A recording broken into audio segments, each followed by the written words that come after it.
आज हम बात करने वाले हैं, हमारा टॉपिक है डिजाइन ऑफ स्लैब्स। टॉपिक का नाम है डिजाइन ऑफ स्लैब। तो सबसे पहले हम ये बात करेंगे स्लैब क्या होता है। तो सब लोग वैसे आप समझते होंगे स्लैब क्या होता है। Slabs are plate elements forming floors and roofs of a building. Slabs क्या होता है, एक प्लेट की तरह होता है ना, जो क्या फॉर्म करता है, फ्लोर्स और रूफ, किसी भी बिल्डिंग की रूफ और फ्लोर्स को फॉर्म करता है। Generally they are assume to carry uniformly distributed load. तो जनरली ये किस टाइप का लोड लेता है, uniformly distributed load, UDL. UDL load कौन सा होता है, जैसा कि मैं पहले ही बता चुका हूं आपको, इस टाइप का लोड होता है यूडीएल। एक होता है पॉइंट लोड, अगर मान लीजिए इस टाइप का लोड है तो पॉइंट लोड है, और इस टाइप का लोड है तो यूनिफॉर्मली डिस्ट्रीब्यूटेड लोड है, यानी कि हर एक जगह एक जैसा डिस्ट्रीब्यूट हो रहा है, ये मान करके चलेंगे। और होता भी ये प्रैक्टिकली, ऐसा तो नहीं कि किसी एक जगह स्लैब का लोड आ रहा है ना, तो स्लैब पे हर जगह अपना एक लोड होता है। तो इंक्लाइंड स्लैब में be used as ramps for multi storey car parks. जो इंक्लाइंड स्लैब्स होते हैं वो हमारे कहाँ यूज होते हैं, एज ए रैम्प। रैम्प के लिए यूज होते हैं कहाँ पर, जो मल्टी स्टोरी पार्किंग्स होती है, कार पार्किंग्स होती है, उनमें हम कौन सी स्लैब यूज करते हैं, रैम्प, यानी कि इंक्लाइंड स्लैब यूज करते हैं। Staircase can be considered to be an inclined slab. एक स्टेयरकेस को कैसा कंसिडर किया गया है, इंक्लाइंड स्लैब। भाई इंक्लाइंड स्लैब होता है ना staircase. A slab may be supported by beams. A slab may be supported by beams or walls and may be used as flange of a T और L beam. Slab जो होता है supported होता है किससे, भाई ये जो स्लैब है, स्लैब किसके ऊपर रखा है, बीम के ऊपर रखा होता है ना, बीम के ऊपर रखा रहता है, और किसके ऊपर, वॉल के ऊपर। May be use as a flange, flange as a flange और ऑफ ए टी और एल बीम, यानी कई टाइप की चीजें को इंक्लूड कर जाता है, फ्लैंज को भी, टी बीम को भी और एल बीम को भी। तो फ्लैंज और वेब दो चीजें होती हैं, ये मैं बता रहा हूँ आपको। जैसे अगर मान लीजिए कोई टी सेक्शन हमारा, ये वाला जो सेक्शन होता है इसको फ्लैंज बोलते हैं, और ये वाला जो पोर्शन होता है इसको हम वेब कहते हैं, यानी कि हॉरिजॉन्टल पोर्शन को फ्लैंज और वर्टिकल पोर्शन को वेब कहते हैं। ठीक है, चलिए अब आगे बात करते हैं। यहां तक मुझे उम्मीद है कि आपको स्लैब समझ में आ गया होगा। अब देखिए क्लासिफिकेशन ऑफ स्लैब। स्लैब के क्लासिफिकेशन की बात करें तो क्लासिफिकेशन क्या है स्लैब का भाई। Slabs are classified as number 1 simply supported slab spanning in one direction. Simply supported slab की बात होती है जनरली, और वो जो लोड लेते हैं कौन सा, यूनिफॉर्मली डिस्ट्रीब्यूटेड लोड देते हैं, यानी कि यूडीएल लोड लगा रहता है। तो simply supported slab spanning in one direction, यानी कि जो उसकी स्पैन है ज्यादा, यानी कि लंबाई है उसकी एक डायरेक्शन में ज्यादा होती है। और दूसरा है simply supported slab spanning, spanning आएगा स्पैनिंग इन टू डायरेक्शंस, यानी कि दोनों डायरेक्शन में होती है, उसको हम क्या कहते हैं, टू वे स्लैब। अगर कोई भी स्लैब है, पहला पॉइंट का मतलब ये था कि उसकी स्पैनिंग एक ही डायरेक्शन में है, तो उस टाइप की स्लैब को नाम देते हैं हम वन वे स्लैब। और जो हमारी सिंपली सपोर्टेड स्लैब होती है उसकी स्पैनिंग दोनों डायरेक्शन में होती है, तो उस टाइप की स्लैब को हम लोग नाम देते हैं टू वे स्लैब।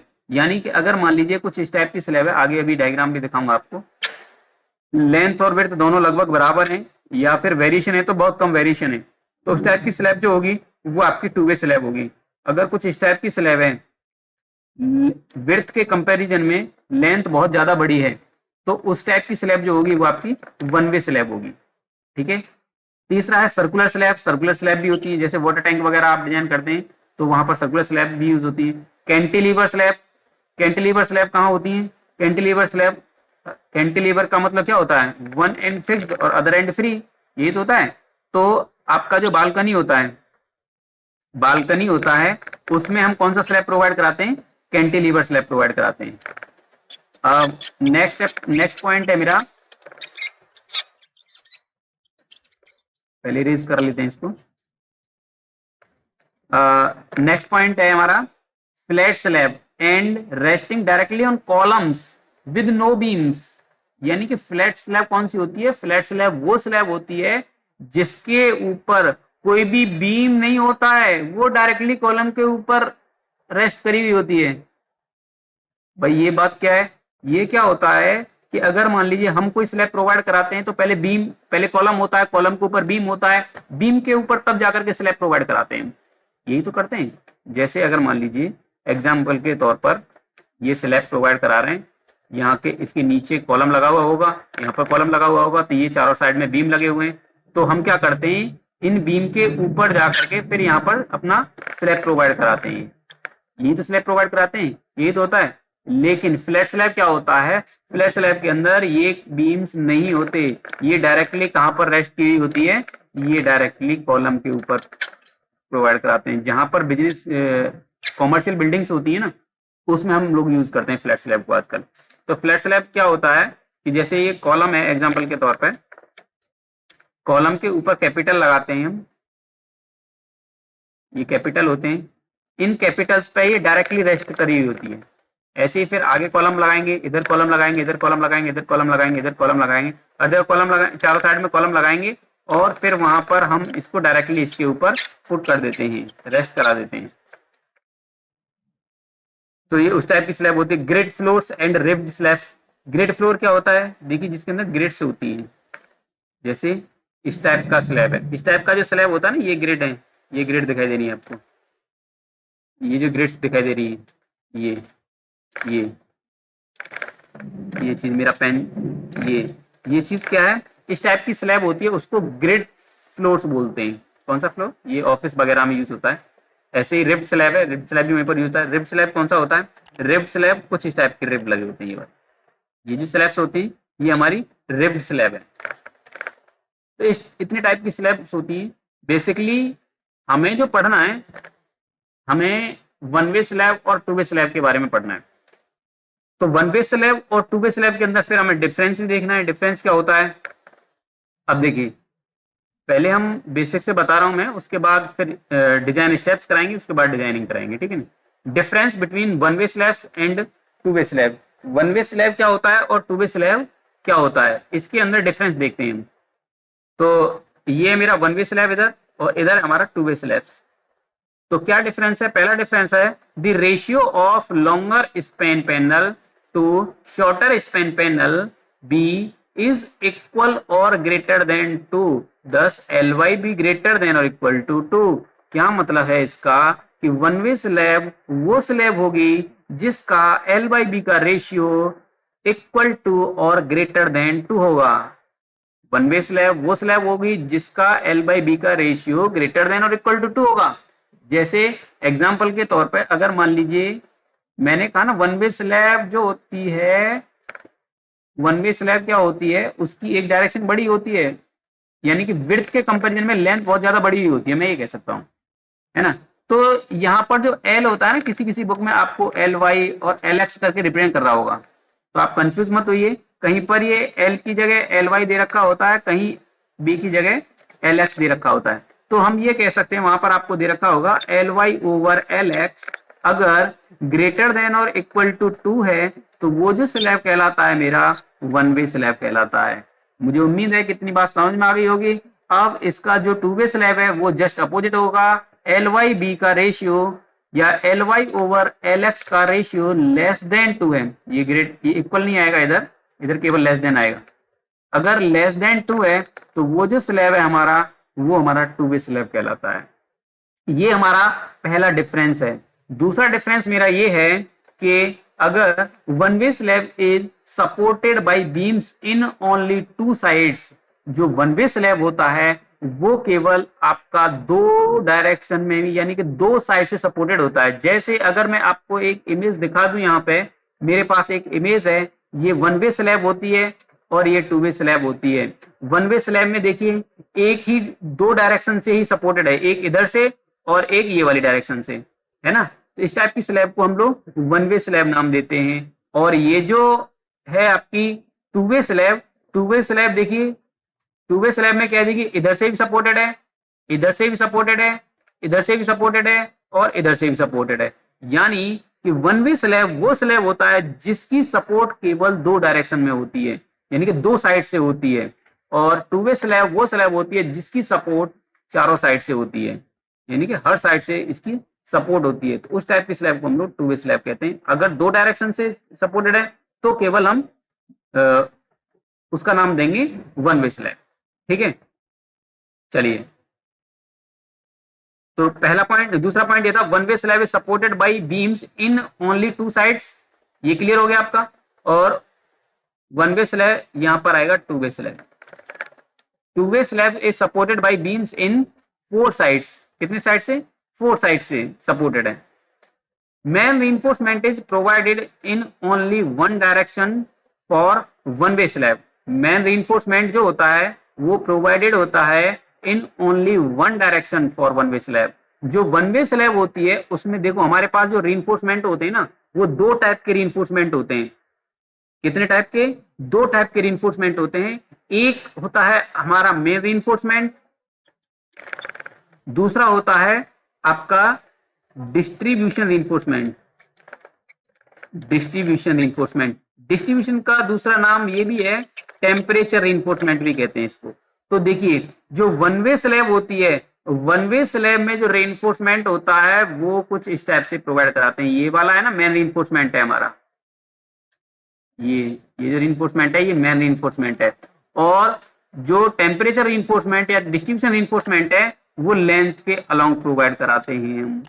ये वाला है, ये हमारा डिस्ट्रीब्यूशन रिइंफोर्समेंट है, इसको बोलेंगे डिस्ट्रीब्यूशन रिइंफोर्समेंट। और ये जो था हमारा ये मेन रिइंफोर्समेंट था। ऐसा क्यों करते हैं भाई?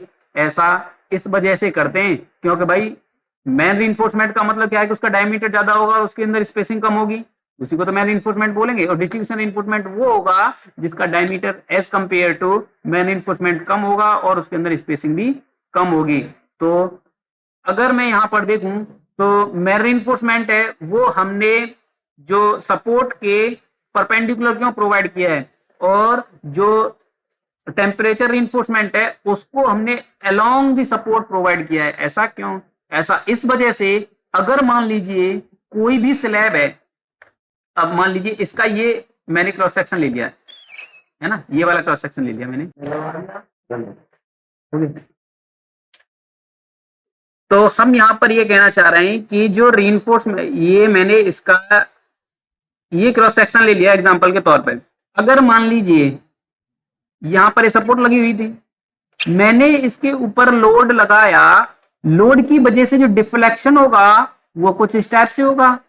भाई इस टाइप यहाँ तो हो नहीं सर, यहाँ तो होगा नहीं, ये क्या होगा? डिफ्लेक्शन इस टाइप से होगा। तो ये जो डिफ्लेक्शन होगा कुछ इस टाइप से होगा। अगर इस टाइप से डिफ्लेक्शन होगा तो मेन रीइंफोर्समेंट भी मुझे इसी के अलोंग प्रोवाइड कराना होगा, जो मैं रीइंफोर्समेंट कुछ इस टाइप से प्रोवाइड करा रहा था।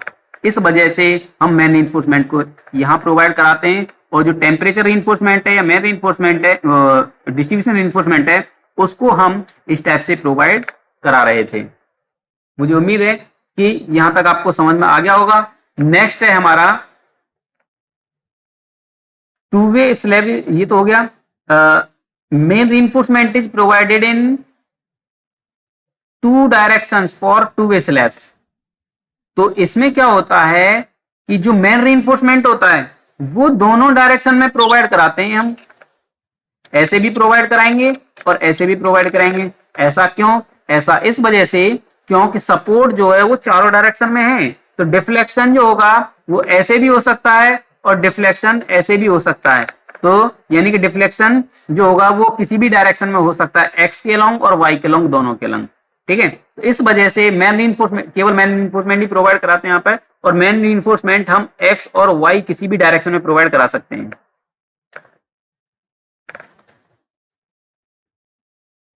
नेक्स्ट है हमारा डेप्थ रिक्वायर्ड इज मोर। अब देखिए अगर वन वे स्लैब है तो हमें डेप्थ बहुत ज्यादा प्रोवाइड करनी पड़ेगी, अगर टू वे स्लैब है तो डेप्थ हमें कम जरूरत पड़ेगी। क्यों? क्योंकि सपोर्टेड चारों डायरेक्शन से है, इस वजह से डिफ्लेक्शन कम होने के चांसेस होंगे, और दूसरा हमने मेन रीइंफोर्समेंट भी दोनों साइड से प्रोवाइड करा दिया, इस वजह से डेप्थ की जरूरत हमें कम पड़ेगी और यहाँ पर डेप्थ की जरूरत हमें ज्यादा पड़ेगी। अगर मान लीजिए डेप्थ ज्यादा है तो इसका मतलब है कि वो सेक्शन हमें अनइकोनॉमिकल भी तो पड़ेगा कहीं ना कहीं। अगर डेप्थ ज्यादा है तो क्या होगा? हमें लेस इकोनॉमिकल पड़ेगा, यानी कि अनइकोनॉमिकल पड़ेगा सेक्शन हमारा। तो less economical as thickness is more and the amount of steel is also more. यानी कि अगर मान लीजिए हमें लेस इकोनॉमिकल इस वजह से पड़ेगा क्योंकि थिकनेस ज्यादा है। थिकनेस ज्यादा होगी तो क्या होगा? वहां पर हमें स्टील भी ज्यादा प्रोवाइड कराना होगा कहीं ना कहीं, यानी कि स्टील भी ज्यादा लगेगा, कंक्रीट भी ज्यादा लगेगा। जब ज्यादा लगेगा तो भाई कंक्रीट और स्टील तो बहुत अच्छा खासा कॉस्टली होता है, इस वजह से वो सेक्शन हमें क्या पड़ेगा, कॉस्टली पड़ेगा। और दूसरा क्या है, more economical as thickness of slab is less, slab thickness is less and amount of steel is less, यानी कि जो टू वे स्लैब होगा वो हमें लेस इकोनॉमिकल पड़ेगा, वो हमें इकोनॉमिकल पड़ेगा, सॉरी, वो हमें इकोनॉमिकल पड़ेगा क्योंकि उसकी जो स्लैब की थिकनेस है वो कम है और अमाउंट ऑफ स्टील भी क्या है, वो कम है। इस वजह से हमें क्या पड़ेगा, ये सस्ता भी पड़ेगा इसके कंपैरिजन में, वन वे स्लैब के कंपैरिजन में। तो ये था हमारा बेसिक डिफरेंस, और ये एग्जाम के पॉइंट ऑफ व्यू से difference between one way slab and two way slab is very very most important.